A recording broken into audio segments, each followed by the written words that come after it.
Hello students, welcome you all on my YouTube class, literary classes, and today we are going to listen or we are going to understand very familiar topic that is known as language and grammar. Students, आज मैं आपको अभी जिस sequence में हम लोग अपनी study कर रहे हैं, इस समय हम लोग ग्रामर का टेंस पढ़ रहे थे। मैंने प्रेजेंट टेंस के जो 4 भाग हैं उनको आपके सामने रखा और आज मैं आपके बीच अनायास मेरे मन में आया कि मैं आपके बीच लैंग्वेज और ग्रामर इन शब्दों पर एक वीडियो बनाऊं और इन सब्जेक्ट्स पर मैं आपके बीच कुछ शेयर कर पाऊं। जनरली जब हम लोग क्लास में होते हैं तो इन टॉपिक को हम लोग रखते हैं। तो आइए, थोड़ा सा आप ऐसा ना मानिएगा कि जो टॉपिक मैं लिया हूँ वो रिलेवेंट नहीं है, लेकिन मुझे लगता है कि बहुत इम्पोर्टेंट है। तो चलते हैं, अपनी स्टडी को आगे बढ़ाते हैं। देखिए स्टूडेंट्स, आज का टॉपिक जो मैंने इसे लिया है लैंग्वेज एंड ग्रामर। सबसे पहले मैं आपको बताना चाहता हूँ लैंग्वेज के बारे में। मेरी टॉपिक जो है वो होगी, जिस टॉपिक पर मैं बोलना चाहूंगा उसका नाम है लैंग्वेज। आप सब इसको बहुत अच्छी तरह से जानते हैं। आप किसी क्लास में होंगे 6 से लेकर 12 तक, तो आपका परिचय इस टर्म से हुआ होगा भाषा। ठीक है ना, मूर्धनी श लगाते हैं, भाषा, लैंग्वेज। देखिए स्टूडेंट्स, भाषा क्या है इस पर बहुत ज्यादा आपका अध्ययन रहा होगा। मैं चूंकि हम लोग YouTube के क्लास पर हैं तो शॉर्ट में ही बताना चाहूंगा। इस चीज को बताने के लिए मैं आपको एक लाइन बोल रहा हूं जो एरिस्टोटल ने बताया था। उनका बड़ा वेल नोन ये सेंटेंस है कि man is a social creature. उन्होंने कहा था कि man is a social creature, यानी जो मानव होता है वह एक सामाजिक प्राणी होता है। अब ये जो थियरी है, जिसको लिटरेरी थियरी आप कह सकते हैं अरिस्टोटल का, अरस्तु ने ऐसा कहा था कि जो मनुष्य होता है वो सामाजिक प्राणी होता है। सामाजिक प्राणी माने समाज धन इक, उससे बनता है सामाजिक। तो एक वो इंसान है जो समाज में रहता है, और जब आप समाज में रहते हैं मतलब ये संसार जो है वो निश्चय ही अद्वैत में तो है ही, लेकिन द्वैत में भी हो जाता है, ड्यूल भी हो जाता है। कई बार आप महसूस करते होंगे कि कोई व्यक्ति अकेला नहीं रहना चाहता, हम किसी के साथ ही रहना चाहते हैं। वो पुस्तकें हो, टेलीविजन हो, लोग हो, मित्र हो, तो इस तरह से हम अकेले रह नहीं सकते। तो जब हम अकेले नहीं रह सकते, हम एक सामाजिक प्राणी हैं, हम स्वयं से भी अपने विचारों को बांटना चाहते हैं, तो यहाँ पे एक ऐसे सशक्त माध्यम की जरूरत पड़ती है जिससे हम अपने हृदय के अंदर के जो भाव हैं या जो मस्तिष्क के अंदर के विचार हैं, देखिए दोनों अलग अलग शब्द में बता रहा हूँ। हृदय में जो होता है वो भाव होता है, वही भाव जब परिपक्व हो जाता है, अस्थाई हो जाता है, तो विचार बन जाते हैं। जैसे जल जम गया तो आइस बन जाता है, स्टेट बदल गया उसका, चीज तो एक ही है। तो हृदय में है वो तो भाव है, लेकिन जब मस्तिष्क में आ गया तो विचार बन गया। विचार में भाव क्या ले लिया, तो एक आकार पकड़ लिया, दृढ़ता उसमें आ गई, कठोरता आ गया, निर्णय हो गई उसकी। तो यह सब आप जानते हैं कि जो लैंग्वेज है वो उसका एक माध्यम है। जब किसी व्यक्ति के मन के अंदर कोई उसके हृदय के अंदर कोई भाव होता है या उसके मस्तिष्क के अंदर कोई विचार होता है और वो चाहता है, चूंकि वो सामाजिक प्राणी है, एरिस्टोटल की थ्योरी हमें बल दे रही है, चूंकि वो सामाजिक प्राणी है इसलिए वो चाहता है कि उसके भाव दूसरी जगह पहुंचे, तो उसे कोई ना कोई माध्यम होना चाहिए। और शायद उसी माध्यम को हम लोग पढ़ते आ रहे हैं कि वो माध्यम भाषा कही जाती है। स्टूडेंट्स, इस बात को यही मैं रोकूंगा। आप भाषा को बहुत अच्छी तरह से जानते होंगे, उस पर बहुत एनालिसिस की मुझे जरूरत नहीं है, आप सब उससे बहुत फेमिलियर हैं। अब यहाँ एक चीज और बताता हूँ। भाषा की उत्पत्ति के लिए स्टूडेंट्स बहुत से थियरीज हैं, बहुत से सिद्धांत हैं कि भाषा का सिद्धांत कैसे हुआ, भाषा का उद्गम कैसे हुआ। लेकिन ये जान लो, भाषा का जो स्टूडेंट्स जो जन्म है वो मानव इतिहास की तरफ बड़ी अतीत है, बड़ा पुरातन है, बहुत पुराना है। कई थियरीज हैं, कुछ वेल नोन थियरी का जिक्र हल्का हल्का मैं कर देता हूं। जैसे हो थियरी है, जैसे गॉड गिफ्टेड थियरी है, जैसे आप नेचर थियरी है। कुछ लोगों का मानना है कि भाषा ईश्वर प्रदत्त है, कुछ लोगों का मानना है कि प्रकृति प्रदत्त है, कुछ लोगों का ये मानना है कि वह ध्वनि प्रदत्त है, ध्वनियों से। तो ये तमाम सिद्धांत आपके हमारे आने वाले सीनियर क्लासेस में हमको पढ़ने को मिलेगा। लेकिन अब यहाँ पे आते हैं कि भाषा है, भाषा के दो रूप होते हैं स्टूडेंट्स।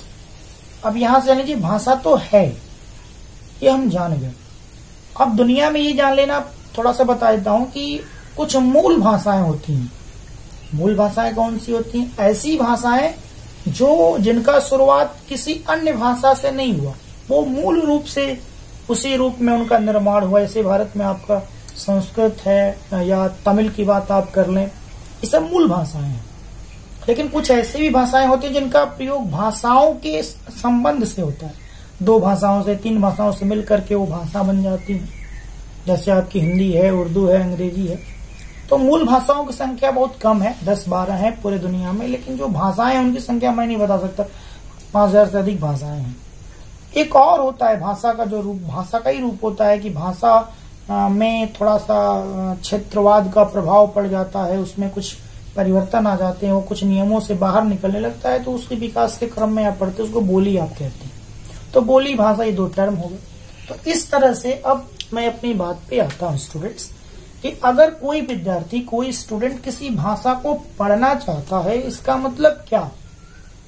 फॉर एग्जाम्पल मान लीजिए हम अंग्रेजी का, आंग्ल भाषा का, इंग्लिश भाषा का अध्ययन करना चाहते हैं, हम हिंदी भाषा का अध्ययन करना चाहते हैं। इस वाक्य का अर्थ क्या लिया जाए?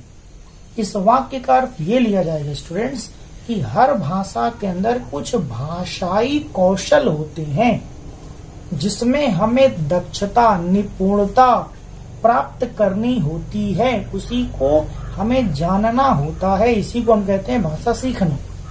उदाहरण के तौर पे अगर हमें अंग्रेजी सीखना है, इसका मतलब ये हुआ इंग्लिश लैंग्वेज के जो स्किल्स होते हैं उसको हमें अपने निपुणता में ले आना है। उसको कहेंगे हम कि हम अंग्रेजी सीखना चाहते हैं। अब यहाँ पे एक टर्म आ गया कि भाषाई योग्यता, माने जो लैंग्वेज स्किल्स हैं, ये होते क्या है? स्टूडेंट्स एक बात ध्यान रखिए, ऐसा मेरा मानना है, ऐसा हमारे भारत के मनीषियों का मानना है कि हम जो पैदा होते हैं तो हमारे अंदर बहुत ज्यादा अंतर्निहित शक्तियां पहले से होती हैं। वो चाहे स्वामी विवेकानंद जी ने शिक्षा की परिभाषा देते समय ये कहा हो कि education is the manifestation of perfection already present in man. लेकिन ये तो है, ये तो एक्सेप्टेबल है कि जब हम पैदा होते हैं तो हमारे अंदर बहुत ज्यादा प्रचुर मात्रा में अंतर्निहित लैटेंट हमारे अंदर ज्ञान होता है, हमारे अंदर शक्तियां बहुत ज्यादा होती। तो जो चीजें हमें जन्मजात पावर के रूप में मिल गई, जैसे बीज रूप में मिल गई, जैसे सीड होता है धरती में आप डाल देते हो, तो इसको कहते हैं टैलेंट। जो हमें जन्मजात मिलता है उसको कहते हैं टैलेंट। लेकिन जो जन्मजात शक्तियां होती हैं उनको बाहर उसका प्रकटीकरण करने के लिए हमें उचित माहौल, उचित हमारा पर्यावरण, हमारा वातावरण मिलना चाहिए जिससे हमारी वो अंतर्निहित शक्तियां बाहर आए। तो जब वो अंतर्निहित शक्तियां बाहर आए ताकि जीवन में आनंद मिल सके, जीवन में तमाम विकास हम कर सके, तो इन अंतर्निहित शक्तियों को बाहर लाने के लिए हमें जिस चीज की आवश्यकता है उसको हम कहते हैं कुशलता या कौशल। इसको ही अंग्रेजी में कहते हैं स्किल्स। यानी ये जान लो आप मोटे में कि टैलेंट हमको प्राप्त है, लेकिन स्किल हमें प्राप्त करना पड़ता है। और हर चीज के अलग अलग स्किल्स होते हैं। उसी तरह लैंग्वेज के भी स्किल्स होते हैं, चाहे कोई भाषा हो। तो लैंग्वेज के स्टूडेंट्स जो स्किल्स होते हैं वो दो तरह के होते हैं। एक होता है, जैसे मान लीजिए यहां से मैं समझा रहा हूं, अब मान लीजिए इसी लैंग्वेज है, इसके स्किल दो तरह के होते हैं। कुछ जो स्किल्स होते हैं वो रिसेप्टिव होते हैं, रिसेप्टिव स्किल्स होते हैं, और कुछ होते हैं प्रोडक्टिव।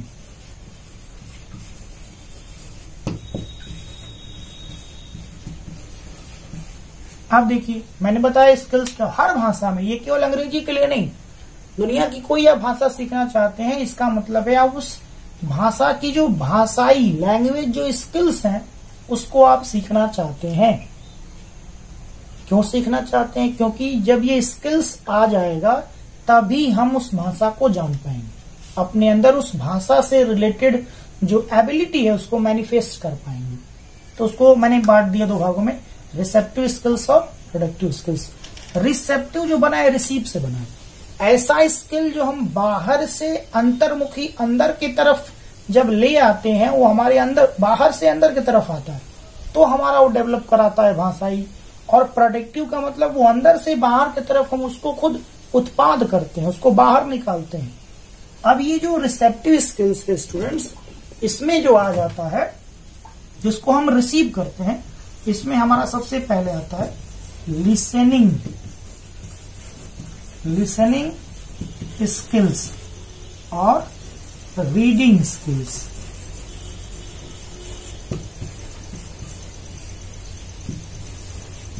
और ये जो हो जाता है प्रोडक्टिव स्किल्स, इसमें भी आपके दो आ जाते हैं, एक आ जाता है स्पीकिंग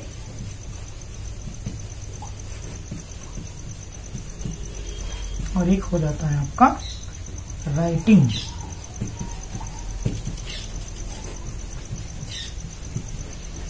अब ये चार भाषा के स्किल्स होते हैं। Always remember students, I am talking not about only about English, about in language. अब इसका अर्थ यहाँ कंक्लूड में करता हूँ, अगर हमें कोई भाषा सीखनी है, इसका अर्थ है उस भाषा के ये जो चार कौशल हैं इनमें हमें निपुणता पानी है। सर हमको अंग्रेजी सीखना है, इसका मतलब ये है हम अंग्रेजी का लिसनिंग स्किल बहुत अच्छा जानते हो, रीडिंग स्किल जानते हो, स्पीकिंग स्किल जानते हो और राइटिंग स्किल जानते हो। अब सीखने में इनका क्रम मैं आपको प्रैक्टिकल बताऊंगा। सीखने में इनका जो क्रम होता है कुछ इस प्रकार होता है। लिसनिंग स्किल इसको नंबर 1 पे रखा जाएगा, फिर स्पीकिंग स्किल नंबर 2 पे रखा जाएगा, फिर रीडिंग स्किल नंबर 3 पे रखा जाता है और राइटिंग स्किल नंबर 4 पे। ये लॉजिकल सीखने का यही क्रम है स्टूडेंट्स। जब आप सीखते हैं तो पहले आपको सीखना होता है लिसनिंग स्किल्स, दूसरा सीखना होता है स्पीकिंग, फिर तीसरी की बारी आती है रीडिंग और चौथे पे आता है राइटिंग स्किल्स। यानी सरल से कठिन की ओर ये हमारा सीखने का क्रम होता है, ठीक है ना। इस पहले नोन से अननोन की ओर हम चलेंगे। तो यहाँ पे देखो ये 4 स्किल्स होते हैं, इन चारों में ही हमें दक्षता पानी है। यही मेन टारगेट है लैंग्वेज का, जो आपका टाइटल है जब आप एग्जाम में पढ़ते हैं इंग्लिश लैंग्वेज एंड लिटरेचर, तो वहां जो लैंग्वेज वर्ड है उसका मतलब यही हुआ। ये 4 चीजें हमें डेवलप करनी होती हैं। अब इस पर देखिए जो लिसनिंग है थोड़ा सा मैं चर्चा कर देता हूँ। आप कहेंगे कि थोड़ा इसको लॉजिकल बताइए कैसे क्रम है, बता देता हूँ, ये सुन लीजिए। जैसे मान लीजिए कोई न्यू बेबी बॉर्न है, पैदा हुआ, आप उसको वॉच करिए, वो सबसे पहले सुनता है, पापा मामा चाचा, वो जो सुनेगा तभी बोल पाएगा। तो पहले उसके अंदर स्पीकिंग नहीं है। आप देखो जो व्यक्ति सुनेगा नहीं वो ऑलरेडी गूंगा हो जाएगा, जब आप सुनेंगे तभी बोलेंगे। इसका सीधा सूत्र है, जिस भाषा को बोलना आप चाहते हैं उस भाषा को आप सुने, वो रिलेटेड है। तो पहले नंबर आ गया लिसनिंग स्किल्स। अब देखो स्टूडेंट्स, इन चारों स्किल्स के डेवलप के लिए टाइम टू टाइम मैं अलग अलग वीडियोस बनाऊंगा। अब आप क्लास 9th में हो, 10th में हो, 11th में हो, 12th में हो, आपके पूरे लिटरेचर और लैंग्वेज को पढ़ने का जो सबसे बड़ा उद्देश्य है वो यही है कि to get the proper proficiency in these 4 skills, इन 4 स्किल्स में मास्टर बनना, ये मुख्य उद्देश्य है। अब देखो यहां मैं बता दूं, अब लिसनिंग स्किल क्या है।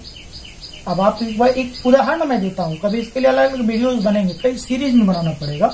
एक उदाहरण देता हूं, लिसनिंग टैलेंट नहीं है, स्किल है, प्रूफ कर देता हूं। हमें ये सीखना पड़ेगा। आप ये मत सुनो कि सुनने का नाम लिसनिंग है, सुन करके समझने का नाम लिसनिंग है। अब मान लीजिए आप में से किसी को संस्कृत ना आता हो, कानों के सुनने की जो क्षमता है वो हियरिंग है। जब मान लीजिए अभी मैं कोई श्लोक पढ़ दूं, यशांकेच विभात बूधर सुधा देवा पगे मस्तके, तो कानों को सुनाई देगा। हम लोग क्या कोई तमिल गाना गाने लगे, फ्रेंच में कोई गाना गाने लगे, तो कान सुन तो रहे हैं, लेकिन उन शब्दों के अंदर का जो सिमेटिक पावर है, जो उन शब्दों के अंदर भाव है, जो अर्थ है, शायद हृदय और मस्तिष्क दोनों इसको स्वीकार नहीं कर पा रहे। तो ये जो क्षमता है वो हियरिंग है, लिसनिंग उससे अलग है। लिसनिंग में भी पार्ट्स होता है, एक्टिव लिसनिंग है कि पैसिव लिसनिंग है। तो ये जान लो, ये चारों स्किल्स पे अलग अलग वीडियोस बनेंगे और यही मूल टारगेट है आपके लैंग्वेज पढ़ने का। तो यहाँ पे मैं बात कंक्लूड करता हूँ। अभी आपका टारगेट हो गया। अब यहाँ मैंने जोड़ दिया है एंड ग्रामर। कई बार आप जान लेते हैं कि लैंग्वेज को ही ग्रामर कहते हैं। नहीं स्टूडेंट्स, ग्रामर और लैंग्वेज का बड़ा अच्छा संबंध है और उस संबंध को मैं बताने जा रहा हूं। लेकिन लैंग्वेज ही ग्रामर नहीं है। अब देखो, इसमें ग्रामर का मैंने जिक्र ही नहीं किया। अब ये तो 4 स्किल्स हो गए लैंग्वेज। ग्रामर क्या हुआ? तो ये 4 स्किल्स मान लो हर भाषा के हो गए।